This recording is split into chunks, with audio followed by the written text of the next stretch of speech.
नमस्कार सगळ्यांना. तर आज मस्त असे मिक्स पिठाचे ना धिरडे बनवून घेत आहे.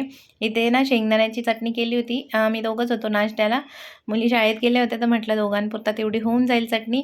इथे ना मिक्स पिठाचे म्हणजे तांदळाचं पीठ, गव्हाचं पीठ आणि थोडंसं बेसन पीठ घेतलं होतं. त्याचे छान असे धिरडे बनवले होते. भरपूरसं कोथिंबीर, गाजर किसून टाकला होता, कांदा बारीक चिरून टाकला होता आणि शिमला मिरची पण बारीक चिरून टाकली होती. मस्त खूप छान आणि टेस्टी आणि इझिली बनून गेले ते आणि मस्त वाटत होते. त्याच्यानंतर म्हटलं आज थोडं सोफ्यांचे कव्हर वगैरे पण धुवून घेते. पावसाळ्यामुळे खूप घाण होऊन जाते. मुलं मस्ती करतात तर मुली म्हणून मग छान नाश्ता वगैरे केला. दुपारी मस्त पटापट सगळे कामं आवरून घेतले. कपडे वगैरे पण झाले होते. त्याच्यानंतर दुपारी मस्त असं स्वयंपाक केला का की मुली शाळेतून 12:30-1 पर्यंत येऊन जातात. मग त्यांना भूक लागते.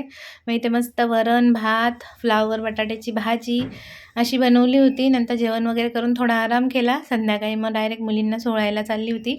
त्यांना अगोदर क्लासहून सोडून येते आणि ना मस्त दिवाबत्ती वगैरे करून घेतली. ते मस्त अशी छान दिवाबत्ती केली आणि संध्याकाळ खूप निवांत असते का की सकाळची खूप धावपळ असते.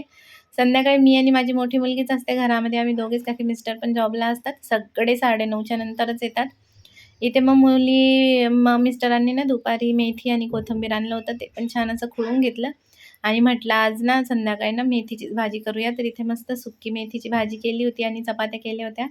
किचन वगैरे क्लीन करून घेतलं. मुलींना यायला उशीर होता म्हणून मग मी जेवण करून घेतलं का की मला गोळ्या वगैरे घ्याव्या लागतात. मुलींना घेऊन आली तर असा होता आजचा दिवस. कसा वाटला मिनी व्लॉग नक्की कमेंट करून सांगा. चला मग बाय. श्री स्वामी समर्थ सगळ्यांना.